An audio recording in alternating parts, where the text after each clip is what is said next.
거리두기 단계가 완화된 지 오늘로 사흘째입니다. 손정혜 변호사님, 코로나19 감소가 좀 됐습니까, 그러면? 우려되는 상황이 다시 발생하고 있습니다. 17일 신규 확진자 수가 621명, 600명대에 다시 진입을 해서 좀 걱정이 되는 것인데요. 세상에.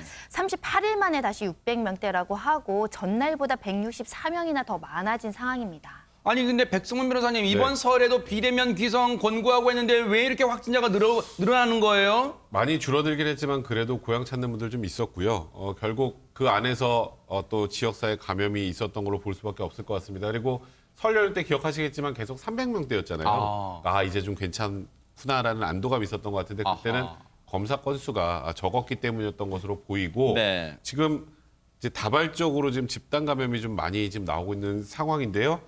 그 지금 올라가는 추세가 지금 숫자 보시면 320, 348하다 갑자기 400명, 그랬죠. 그다음 600명대로 좀 올라가서 네. 이게 4차 대유행으로 가는 것 아니냐는 그런 위기감이 좀 확산되고 있습니다. 지금 지난 월요일부터, 이번 주 월요일부터 수도권과 비수도권 나란히 0.5단계씩 거리두기를 완화했어요. 그러면 지금 홍종석 기자님, 어느 쪽이 수도권과 비수도권 중에 어느 쪽이 지금 확산세가 심각합니까? 둘 다 심각하다고 그래요? 것 같아요. 지금 수도권이 2단계, 비수도권이 1.5단계인데 사실 이제 수도권도 한 200명대 뭐 이렇게 돼서 지금 조금 진정이 되나 했는데 다시 400명대가 됐고요. 비수도권도 지난달 29일에 189명 이래가지고 좀 많아 했는데 그 뒤에 좀 떨어지나 했는데 바로 어제 기준이 175명이에요. 비슷한 수준까지 또 올라왔다 생각이 들어서 우리가 거리두기 단계는 0.5단계가 낮아졌지만 마음은 똑같이 2.5단계, 2단계로 그러니까요. 지내야 될 것 같습니다. 네.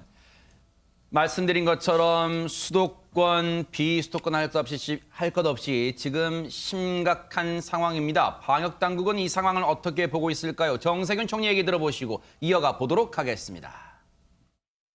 새벽 5시부터 문을 연 클럽에서는 마스크 쓰기와 춤추기 금지 등 방역 수칙이 제대로 지켜지지 않는 경우가 있다고 합니다. 밤 10시에 술집이 문을 닫으면 인근 숙박업소로 옮겨 술자리를 이어가는 사람들도 있습니다. 정부가 거리두기 단계를 낮춘 것은 방역을 느슨하게 하겠다는 의도가 결코 아닙니다. 방역은 보다 철저하게 하면서도 자영업자와 소상공인들께서 생계를 유지할 수 있도록 고심 끝에 마련한 대안입니다. 김복준 의원님, 정 총리의 저 말은 여러분들 흥청망청 술 마시라고 거리두기 단계 완화한 거 아니에요? 지금 이 말이잖아요. 맞습니다. 저 정 총리 말씀하신 것처럼 방역을 한 단계 이렇게 낮춰준 거는 느슨하게 방역을 풀자는 의도가 아니에요.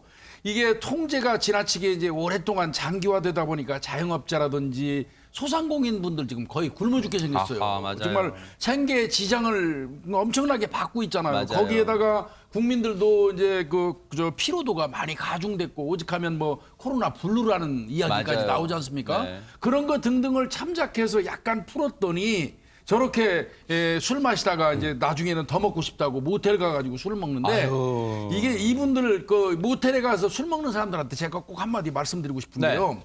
술은 있잖아요. 품격 있게 즐기는 음식입니다. 아하. 예?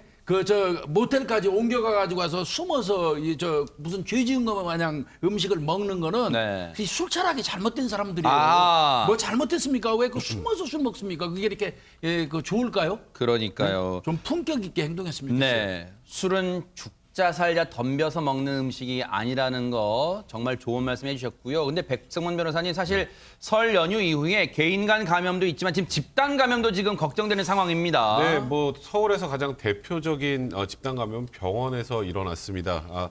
용산에 있는 순천향대학병원에 12일에 환자 2명이 확진 판정을 받았다는 소식을 그때 접하고 그렇죠. 병원에서 이런 위험한 데라는 생각을 했는데 그 우려가 현실이 됐습니다. 지금 매일 수십 명씩 양성 판정을 받고 세상에. 지금 관련 누전 확진자가 이제 140명이 된 상황입니다. 지금 해당 시설 관계자, 접촉자 포함해서 3,038명 검사를 했고요. 지금 서울시에서도 이제 안에 이제 면회나 이런 것들 있잖아요. 그거 지금 자제해달라고 좀 요청한 상황인데요. 이렇게 지금 최근에 이제 병원급 의료기관에서 이런 집단 감염이 일어났던 그런 의료기관에 대해서 특별 방역 관리에 나서기로 한 그런 상황입니다. 여러분, 서울에 있는 순천향병원은 여러분 아시는 것처럼 대형 병원입니다. 그런데 지금 서울의 한복판에 있는 대형 병원에서 왜 이런 집단 감염 사태가 일어나게 됐을까요? 서울시 얘기 한번 들어보시고 이어가 보도록 하겠습니다. CCTV를 통해 확인한 결과 일부 환자 및 간병인의 마스크 착용이 미흡하였던 것으로 파악되었습니다. 해당 장소에서 지속적인 노출이 있었을 것으로 보고 조사하고 있습니다. 특히 이제 마스크 착용이 미흡한 부분은 두 곳에서 공통적으로 나타났던 부분이고 상주하는 보호자는 한 명이 원칙이나 가족이 교대로 간병한 경우가 있었던 것으로 확인되었습니다. 손정혜 변호사님, 결국 답은 마스크였습니다. 네, 그리고 지난 8일에 50대 학원 강사도 지금 확진이 되고 집단 감염이 계속 발생해서 우려가 되는 상황인데요. 네. 경기 부천에 영생교 승리재단이라는 곳이 있습니다. 아하. 신흥 종교라고 일컫고 있는 이곳에 부천에 소재하는데 문제에는 기숙사 시설이 있는 겁니다. 신도들이 아. 모여서 집단 생활을 하는 곳이라고 하는데 네.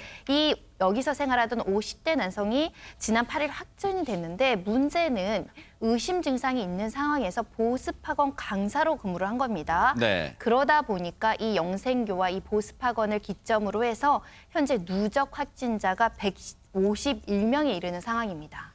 기숙생활 시설의 이 위험성이 고스란히 드러나는 게요. 김복준 의원님, 예, 예. 이곳에서 네. 지난 8일 남성이 확진됐는데 불과 열흘도 안 돼서 150명이 넘어요, 지금. 그러니까 이게 며칠 사이에 무더기로 확진자가 발생한 이유는 최초 확진자가 이거 학원 강사잖아요. 이분의 검사가 늦었다는 지적이 좀 있고요. 아. 그다음에 이제 확진자가 나온 이후에도 건물을 폐쇄한다든지 뭐 이렇게 하는 그 시 당국의 대처 아하. 이런 게 좀 허술했다. 이런 지적이 나오고 있고요. 네. 결국 그러다 보니까 뭐 이제 영생교 측에서도 이 감염 관련해 가지고 사과하고 앞으로 뭐 방역 당국에 적극 협조할 것이다 이렇게 밝히기도 했습니다. 네.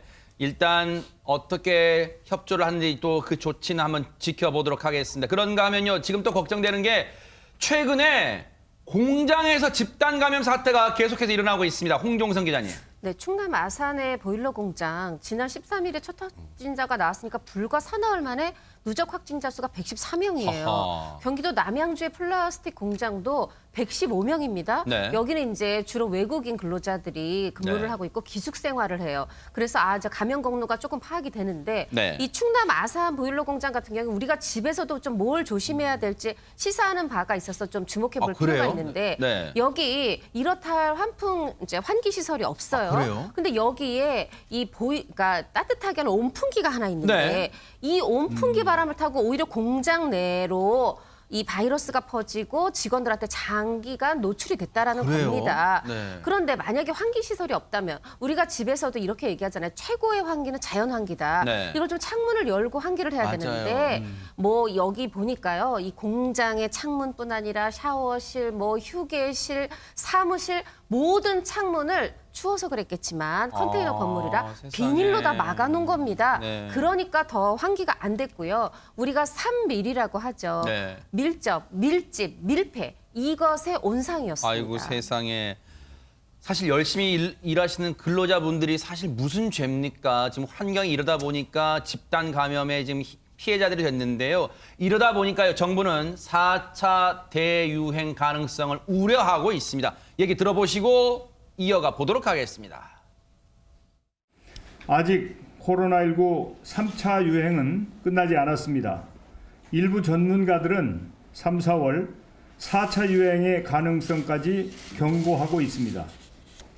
거리두기 완화로 일상이 조금은 회복된 것처럼 보이지만 지금은 절대 긴장을 늦출 때가 아닙니다. 사실 이러다 보면 백성문 변호사님 네. 거리두기 단계가 다시 강화될 가능성도 있잖아요. 그걸 배제할 수가 없죠. 사실 확진자가 이렇게 많이 폭발적으로 늘어나게 되면 지금 현재 다소 완화돼서 10시까지 식당도 할 수 있는데 그것도 다시 9시로 당겨질 수 있고요. 네. 여러 가지 또 다시 이제 지금 집합금지 걸려있던 유흥시설도 지금 하고 있는데 그것도 못할 수도 있어요. 그러네요. 이제 하지만 지금 일단은 주초죠. 네. 주초에 지금 이렇게 확산세 나가는 걸 좀 보고 이게 지속적으로 계속 간다면 그 부분 검토할 수밖에 없다는 입장이고 이제 다행히 이게 좀 수그러든다면 지금 방향을 유지할 수 있을 텐데 지금 사회적 거리두기 이 재편 노력도 지금 하고 있는 상황인데 그것도 지금 현재 상황에서 좀 보류가 될 수밖에 없는 상황인 것 같고요. 네. 이제 진짜 말대로 정세균 총리 말대로 지금 긴장을 늦출 때가 아니고요. 또 이렇게 확산세가 지속돼서 4차 유행 가능성이 대두가 된다면 다시 한번 또 우리 많은 분들이 고통을 겪을 수밖에 없을 수도 그러니까요. 있습니다. 네. 늘 저희가 말씀드리지만요. 코로나19는 우리의 방심을 먹고 자란다는 거 명심해야 될 것 같다 이런 생각도 해봅니다.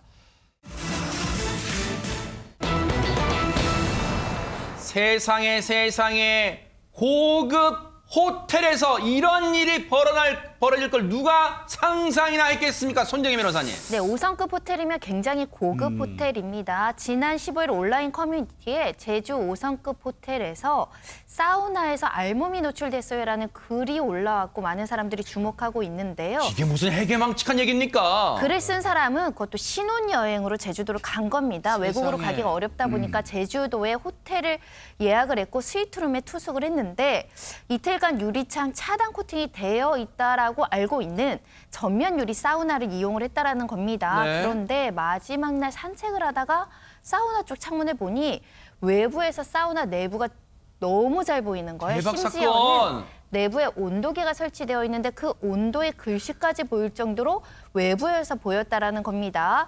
유리창에 차단 코팅이 되어 있어 외부 경치를 보면서 사우나 할 수 있는 줄 알았는데 봤더니 외부에서 사우나 내부까지 다 보였다라는 겁니다. 세상에.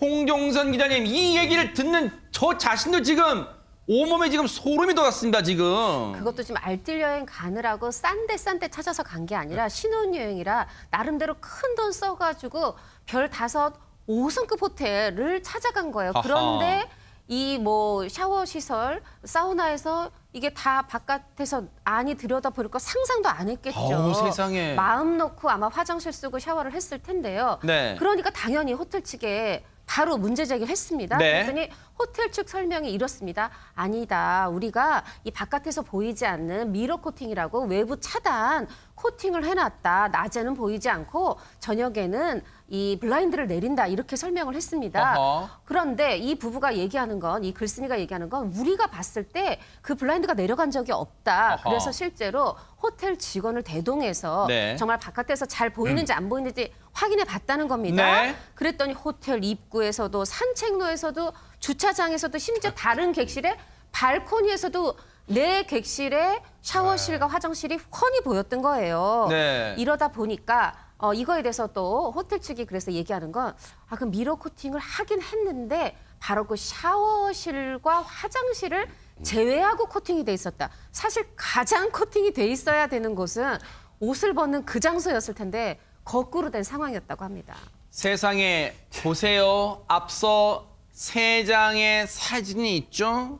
맨 왼쪽 사진을 보시면 세상에 이제 문제 제기가 되고 이걸 확인을 하는 과정에서 자 그렇다면 사우나 씬에 서 계셔 보세요. 밖에서 찍어볼게요 하고 찍은 거예요. 제 왼쪽 사진입니다. 1층 식당에서 보이는 훤히 보이죠? 여자 샤워실 창문은 사람이 서 있는 게 그대로 보입니다. 저 사진은 호텔 직원 동행하에 찍은 여성 샤워실입니다. 왜? 호텔이 저 사진이 찍히는 걸 안 찍히는 걸 반드시 확인해야 되니까 동행해서 찍었어요. 고스란히 찍힙니다. 김복준 의원님.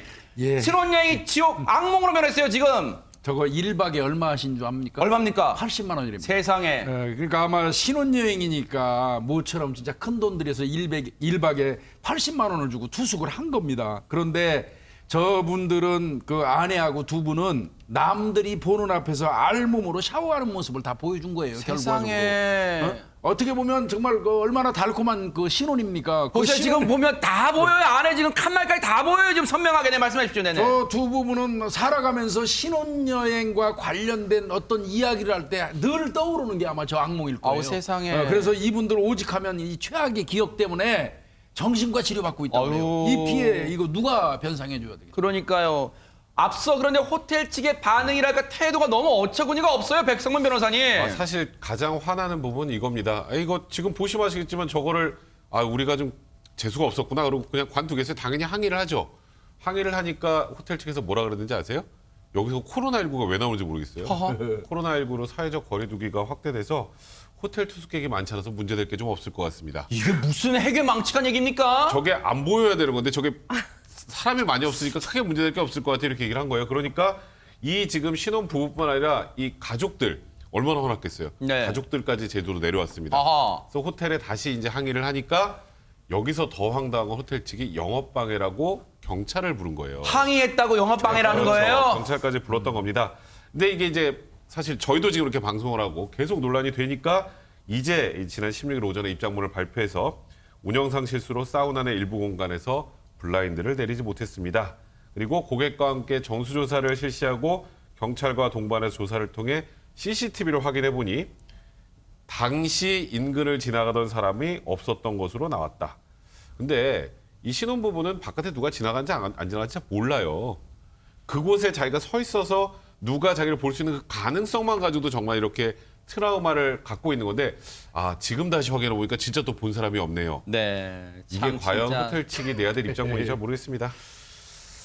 피해는 없었다는 호텔 측 얘기 들어보시고 이어가 보도록 하겠습니다.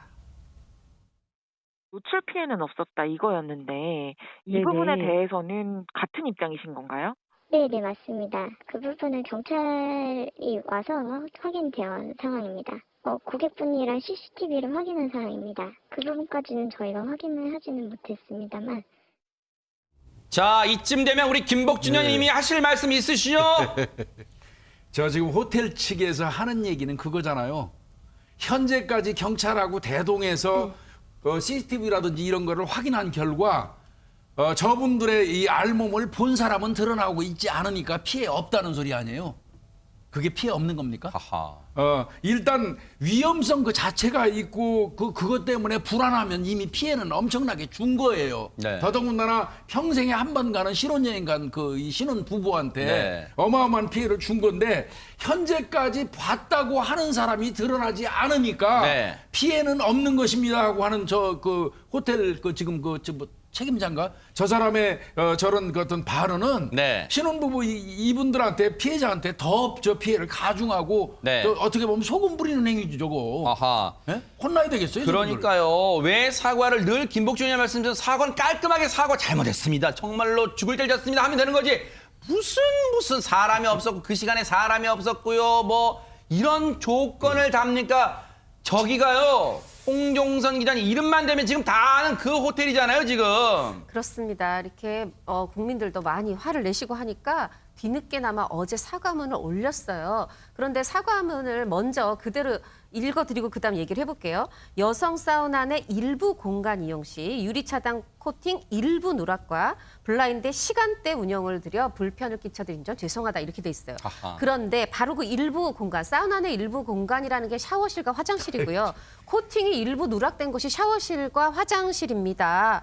그리고 시간대 운영이라는 것도 이제 밤에만 내리려고 했는데 밤에 내리는 걸 깜빡했다는 거 이거 죄송하다는 건데 그래서 시정 조치를 한다는 게 앞으로 계속 블라인드 내려놓겠다는 겁니다. 그런데 사실 이런 5성급 호텔 사우나 이용할 때 이거 굉장히 바깥에서는 안 보이게 코팅 잘 돼 있고 그러면서도 우리는 바깥에 멋있는 자연을 보면서 경관을 보면서 시설을 이용하고 싶은 거잖아요. 그런데 블라인드 다 내려놓겠다. 이렇게 대책을 세웠다고 하네요. 네.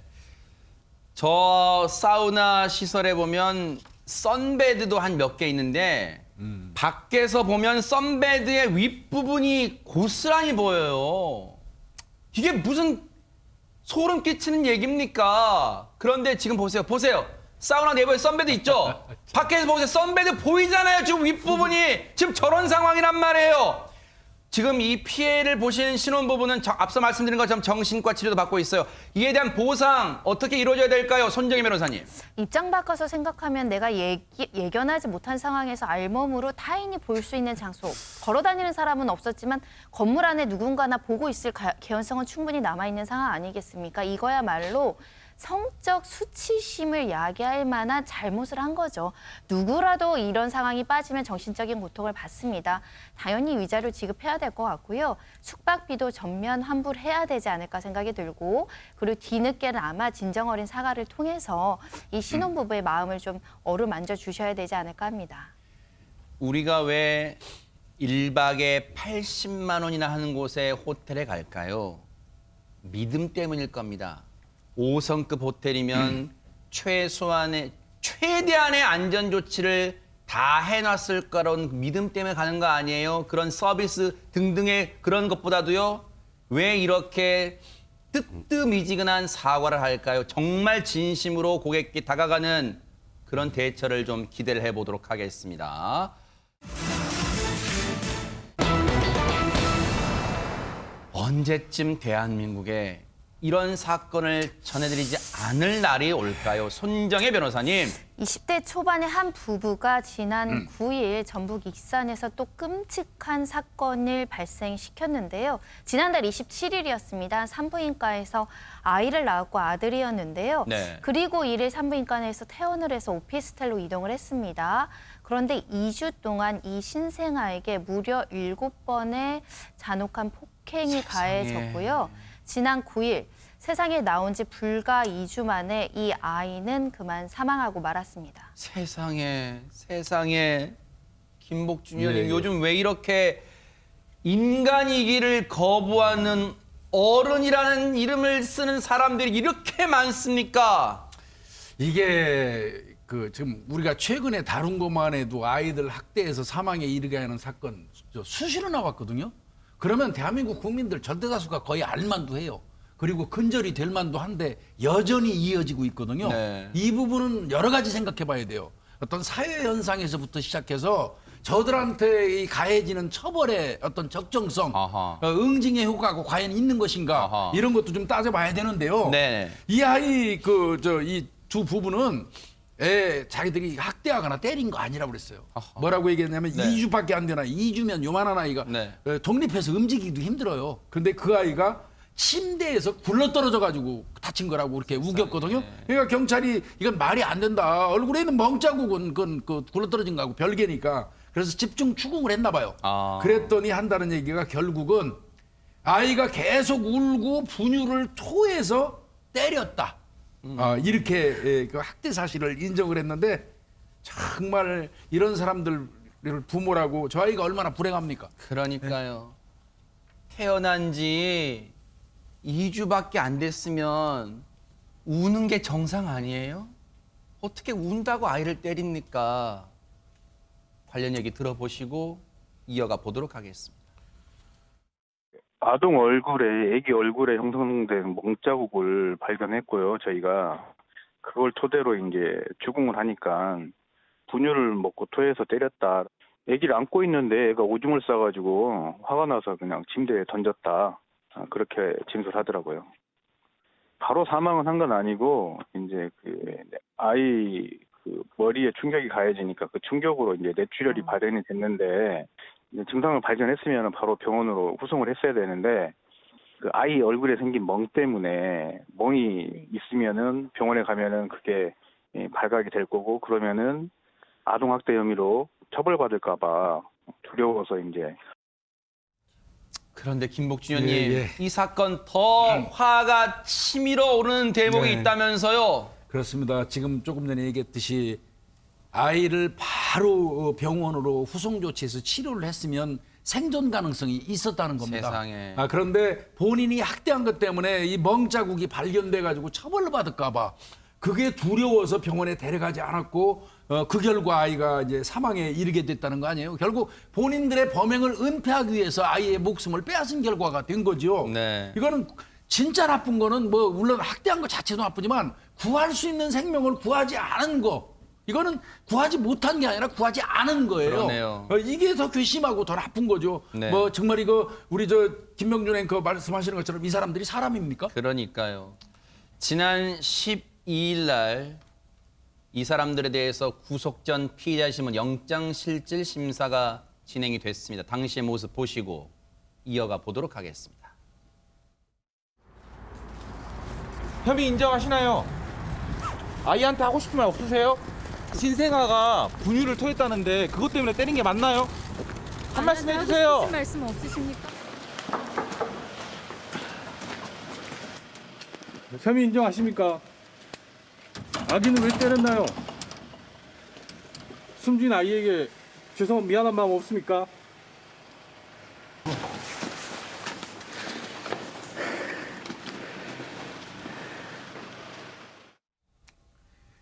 당연하죠. 입이 10개라도 할 말이 있겠습니까? 그런데요. 저 사람들 저렇게 구속 전 피의자심은 영장심사 때 뭔가 고개를 숙이고 미안한 마음 반성하는 듯한 모습을 취했는데 이게 다 이른바 쇼하는 거일 가능성이 있다는 게 드러났다면서요. 왜 그런 겁니까, 홍종선 기자님? 그런 이제 의심을 하는 게 그 전에 어떤 연기 쇼가 있었기 때문인 거죠. 9일 오후 자정이 다 된 시각 밤 11시 57분에 119로 전화가 왔습니다. 신고 전화였어요. 아이가 침대에서 굴러 떨어져서 숨을 쉬지 않는다. 당연히 구급 대원들이 출동을 했죠. 그랬더니 이 부모들이 아이를 상대로 생후 2주밖에 안 된 아이를 상대로 심폐소생술을 하고 있었다는 겁니다. 그런데 이제 이 부분을 연기로 보고 있는 거죠. 왜냐하면 사실 우리가 내 아이가 정말 그런 일이 처하면 차분하게 대처해야 되는데 울고 통곡하고 뭘 해야 될지 모르고 사실 나중에 그 부분을 후회하거든요. 근데 너무 차분히 심폐소생술을 하고 있었던 이 부분이 그래서 다시 얘기가 되고 있습니다. 당시 현장에 출동했던 구조대원, 구급대원의 얘기 한번 들어보시고 이어가 보도록 하겠습니다. CPR 하고 있었어요. 거기 부모가. 울거나 그러진 않았던 것 같아요. 울었다는 느낌은 못 받았어요. 워낙 작아서 아기가 심정지 상태로 이송해서 끝까지 가는 도까지 소생이 없었거든요. 실시되는 날 그녀를 이겼는데 토해가지고 손을 뗐다고 이렇게 얘기해요. 그 며칠 3일 있다가 죽은 거예요. 그랬는데 병원을 안 데리고 가고 그랬어요. 백성문 변호사님, 심폐소생 연기는 했지만 눈물 연기는 못했나 보네요. 사실 눈물이 나지 않았겠죠. 저 사람들한테 이 2주밖에 안 된 아이가 어떤 존재였는지 제가 좀 진짜로 묻고 싶은데 사실 2주예요, 2주. 2주면 14일입니다. 14일 동안 확인된 것만 7번 폭행을 했어요. 아우, 세상에. 이 남편이 4번, 엄마가 3번. 이제 아이가 뭐 호흡곤란, 눈떨림 그런 이상 증세까지 있었다고 하는데 그런데 아이가 사망했으니 아이가 어떡하지? 내 아이 어떡하지가 아니라 우리 큰일 났네? 아우, 였던 거예요. 그러니까 침대에서 굴러 떨어졌다는 소리를 하고 구급대원이니까 우리가 아이를 살리려고 노력하는 것처럼 보여줘야 돼. CPR 연기를 한 겁니다. 아하. 그런데 눈물이 나겠어요? 연기인데? 그러니까요. 정말 화나네요. 병원에 못 데려갈 정도로 병원에 안 데려가고 싶은 마음이었을까요? 김복준 의원이 못 데려간 걸까요? 안 데려간 걸까요? 병원에. 아니, 궁극적으로는 뭐 이 경찰에서 디지털 포렌식을 좀 해봤어요. 그러면 도대체 이 어린아이가 언제 정도부터 증세가 시작됐고 학대를 받았고 아이가 목숨이 위험했는지 여부를 판단하기 위해서 디지털 포렌식을 한 겁니다. 이들의 이 부부의 휴대폰을. 네. 그랬더니 적어도 8일에서 9일까지 사이에 이미 아이의 상태는 좋지 않았던 상태에서 방치가 된 걸로 세상에. 보여지고요.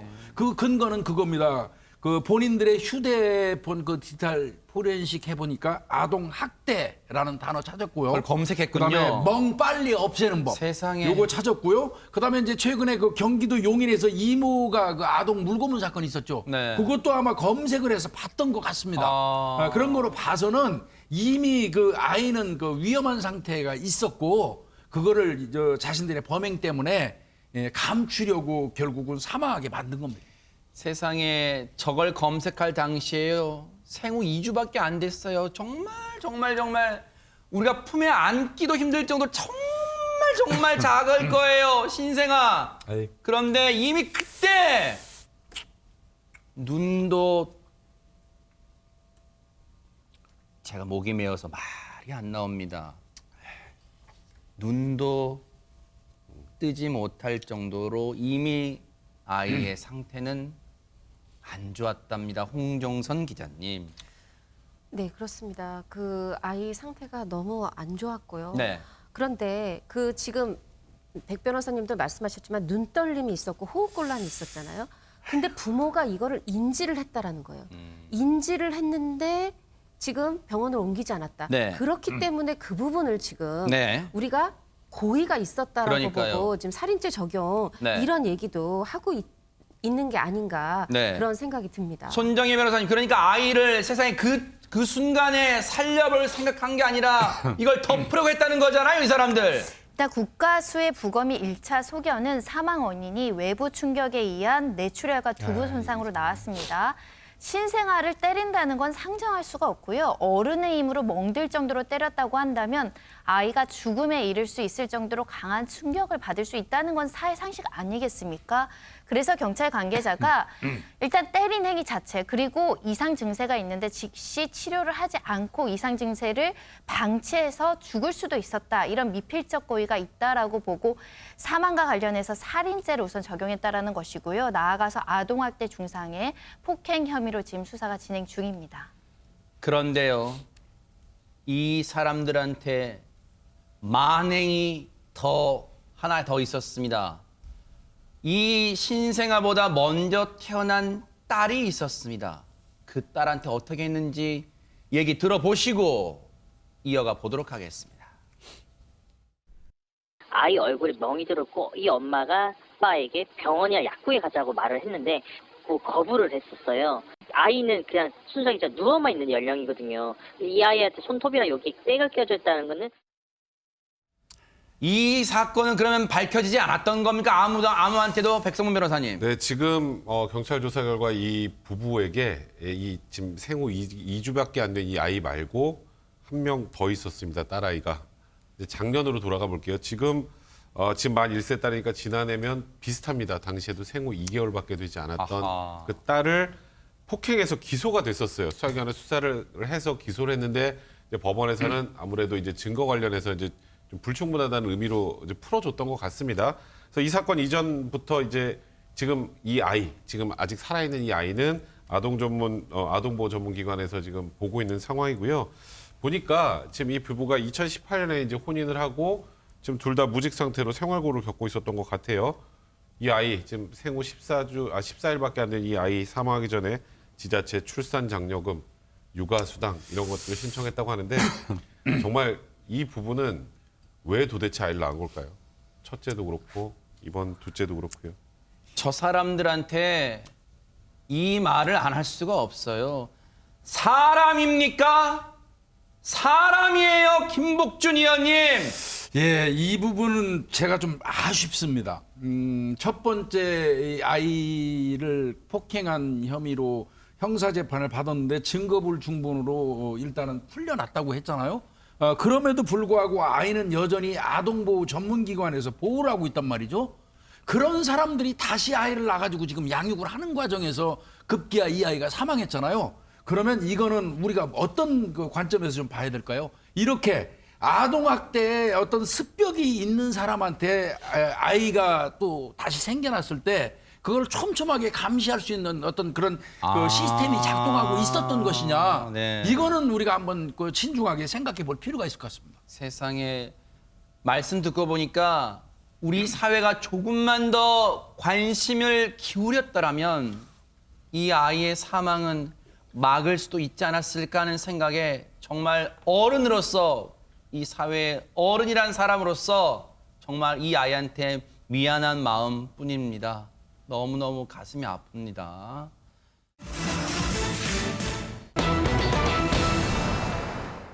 여러분, 회사 동료가 부친상을 당했어. 이런 말을 들으면 여러분 기분이 어떠세요? 홍종선 기자님.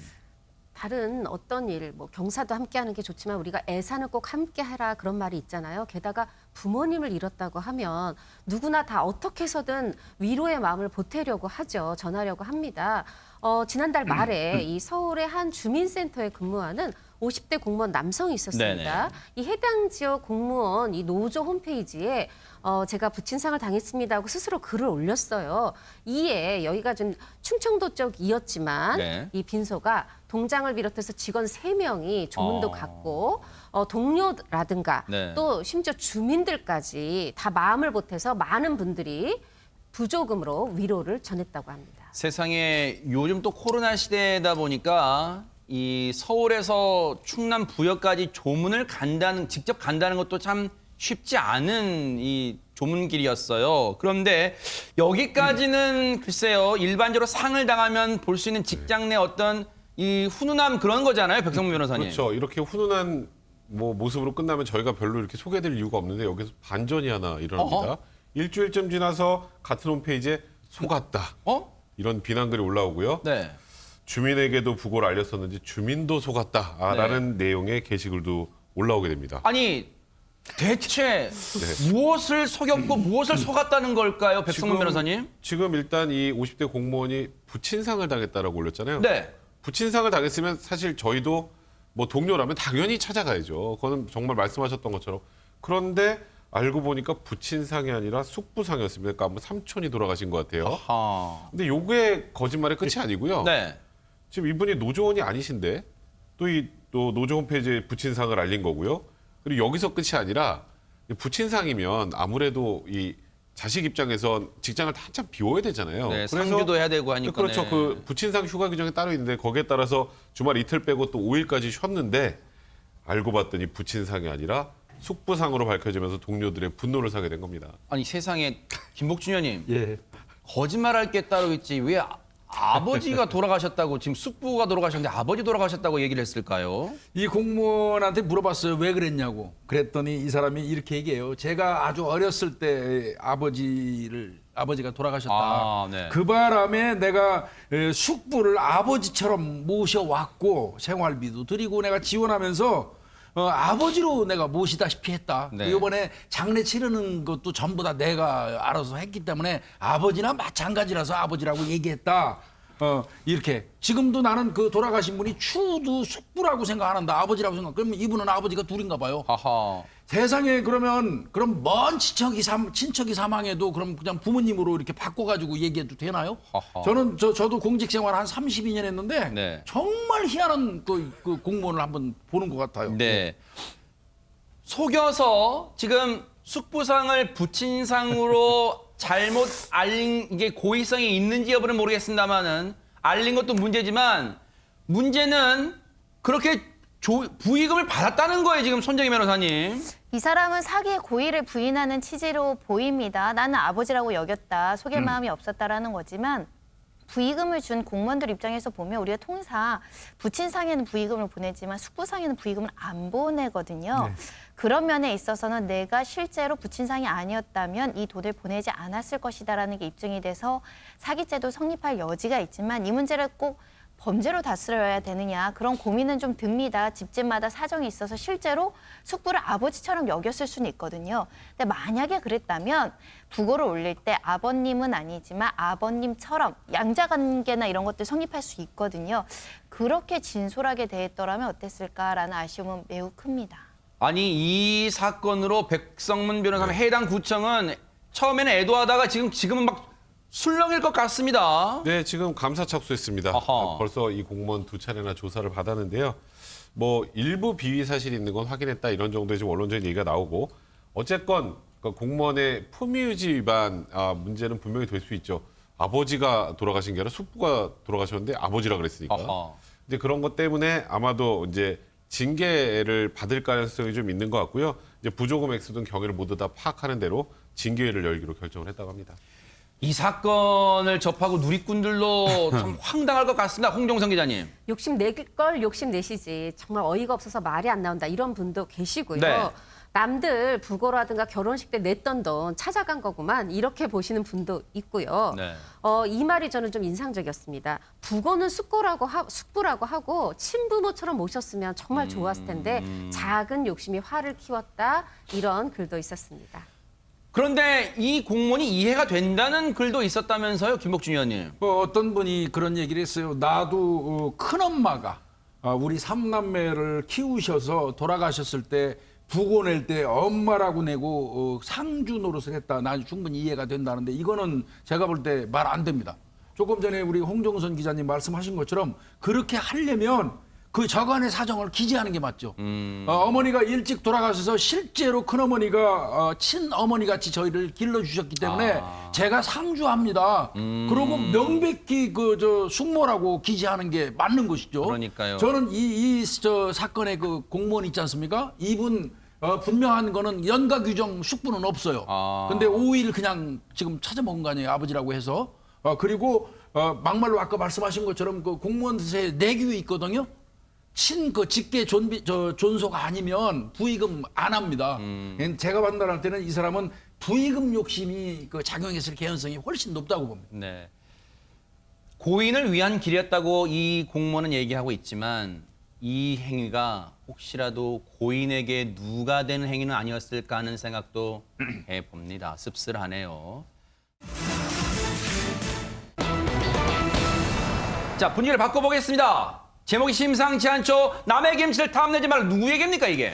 요즘에 우리나라 김치를 자꾸 자기네 거라고 지금 우기는 나라가 하나 있죠. 하하. 중국입니다. 그러네요. 네, 중국 일부 누리꾼과 매체에서 김치는 중국의 것이다 이렇게 억지 주장을 계속 펼치고 있는데 구독자 1,400만을 보여오는 중국의 한 유튜버가 김치 담그는 영상에 해시태그를 합니다. 샵하고 네. 중국 전통 음식. 하하. 지금 보세요. 저기 어디서 많이 본 것 같아요. 저게 중국 전통 음식인가요? 그럼 중국은 김치가 파오차이, 그러니까 중국의 절임 배추를 말하는데 지금 이게 이거의 중국의 한 유튜버가 만들었던 영상이죠? 네, 한 네. 종류다 이런 억지 논리까지 펴고 있고 또 중국 관영 매체 황구시보에서도 중국 김치가 국제 김치의 표준이다. 한국은 굴욕을 당했다 이런 억지 주장을 하고 있습니다. 네. 여기서 끝나는 게 아니고요. 네. 한복이요. 한복 당연히 우리 전통 의상이잖아요. 정말 자랑스럽잖아요. 네. 그래서 배우 김소연 씨가 드라마 촬영장에서 찍은 한복 사진 SNS에 게시했는데 네. 여기에 중국 네티즌들이 댓글을 답니다. 뭐라고요? 한국 드라마는 중국 전통 의상으로 촬영을 하는구나. 대박 사건. 그다음에 중국 설명절 소개해줘서 고맙다. 한푸가 뭐냐면 중국에 이제 한족 있잖아요. 네. 한족이 입는 전통복인데 그 한푸는 아름답다. 이런 댓글을 달아서 지금 많은 그 국민들의 분노를 사고 있는 상황입니다.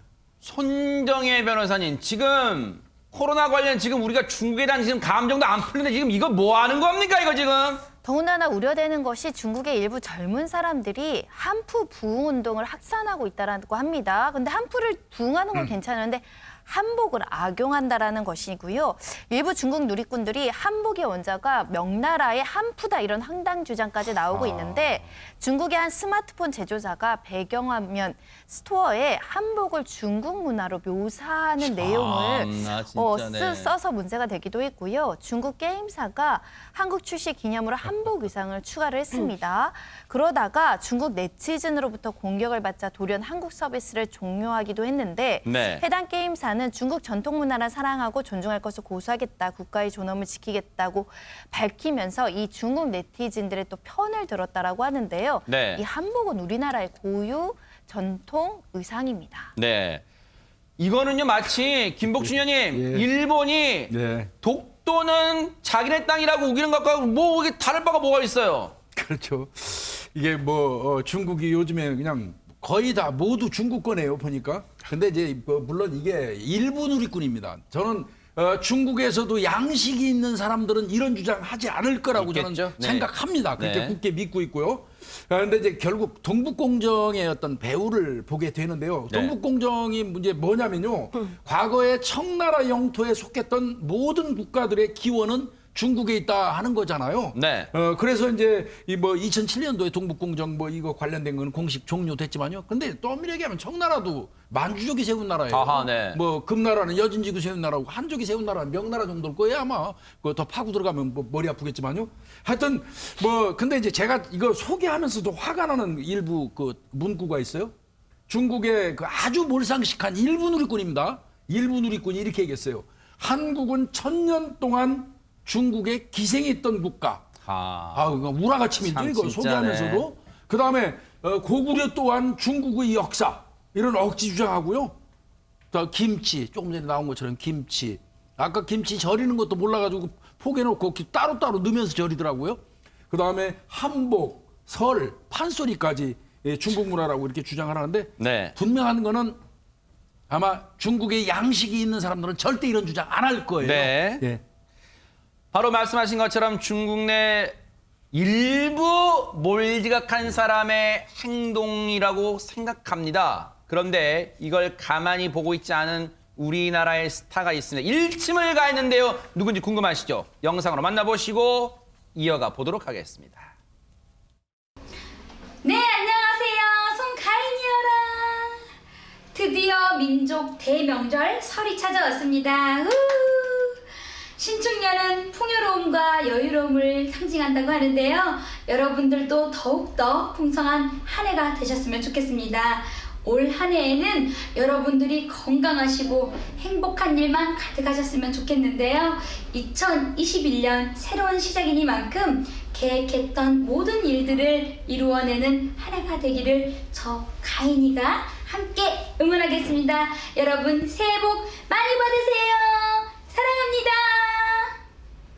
자, 반가운 얼굴 송가인 씨인데 홍종선 기자님, 송가인 씨가 어떻게 중국의 행태에 일침을 가했다는 겁니까? 저렇게 새해 인사를 할 때만 해도 양장을 했잖아요. 그런데 이제 하얀 한복을 입고 저렇게 사진을 한 장 올렸어요. 아, 예쁘네요. 김치도 네. 한복도 우리 것이요. 사실 저도 설명하기도 정말 입 아픕니다. 이 중국의 그 채소 절임은 발효가 되지 않은 거고 우리 김치는 발효된 거고요. 지금 한복을 본인들이 명나라 한푸라고 하는데 명나라가 이 14세기에서 17세기에 있었어요. 우리는 14세기 전에 이미 한복 입었고 요즘 갓도 자신의 것들이라고 하는데 넷플릭스에서 이제 방송되고 있는 주지훈 씨의 킹덤에서 주지훈 씨 갓이 멋있으니까 갓지훈 저가 또 우리 것이요 하는데 그것도 명나라 거라고 하던데 우리는 또 마찬가지로 명나라 이전부터 갓 썼습니다. 말하고 싶지도 않은데 이 송가인 씨도 이렇게 딱 얘기한 거예요. 그런데 저는 다른 가수가 어느 연예인들이 이 동북공정, 문화적 동북공정에 대해서 분노하는 것도 반갑지만 특히 송가인 씨라서 왜냐하면 국악도 했죠. 평상시에 늘 우리 문화를 아껴오던 네. 사람이 얘기를 하니까 진정성이 있습니다. 네. 그래서 누리꾼들도 정말 우리 가수 멋지다. 역시 가인이구나. 네. 칭송하고 있습니다. 송가인 씨가 이번에 일회성으로 뭔가 일침을 가하고 나라를 사랑하는 마음을 드러낸 건 아닐 거라는 생각이 듭니다. 왠지 아세요? 바로 뜨거운 대한민국의 심장이 타오르고 있습니다. 영상으로 만나보시고 이어가 보도록 하겠습니다.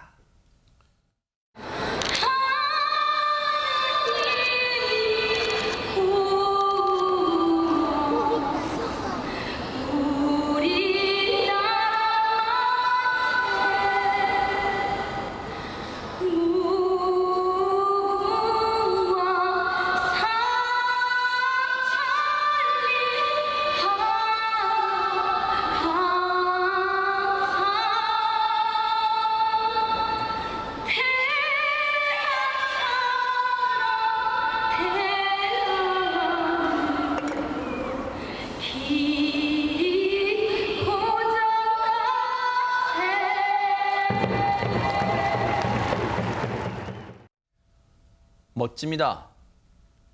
단순히 애국가를 불렀다고 해서 멋진 게 아니라 정말로 애국가를 부르면서도 혼을 담고 마음을 담는 모습이 보이는데 정말로 우리 것을 지키려고 하는 그 송가인 씨가 더 멋진 게 아닌가 그런 생각도 해봅니다. 홍종선 기자님. 지금 영상이 아래까지 안 나왔는데 저게 이제 프로야구 경기 시작 전이에요. 2019년 영상인데 검정 치마에 흰색 저고리를 입고 아하. 저렇게 두 주먹을 불끈 쥐고 애국가를 진정성 있게 노래를 그러네요, 했어요. 진짜. 네, 그래서 저는 저 때 유관순 누나가 나와서 네. 이렇게 마치 애국가 유관순 부르는 열사가, 네. 유관순 열사가 그런 느낌의 그 감동을 받았었는데요. 네. 사실 이제 신곡이 나왔는데 꿈이라는 네. 거기도 보면은 이 영상에서 이 삼고무라는 우리 전통 무용을 보여주고 있고요. 네. 무대 장식에도 어떤 이상을 상징하는 전통 문양이 나오고 이렇게 평상시에 늘 이 전통에 대한 존중, 한국 문화에 대한 자긍심을 송가인 씨가 드러내 왔어요. 게다가 본인이 네. 트로트, 국악을 또 전공한 사람이잖아요. 네. 하다 보니까 지금 이러한 어떤 우리나라의 자긍심, 문화에 네. 대해서 강조하는 모습이 더 멋져 보입니다. 뭔가 자신감이 없는 사람이 더 목청을 키우는 법입니다. 중국 새겨듣기 바랍니다.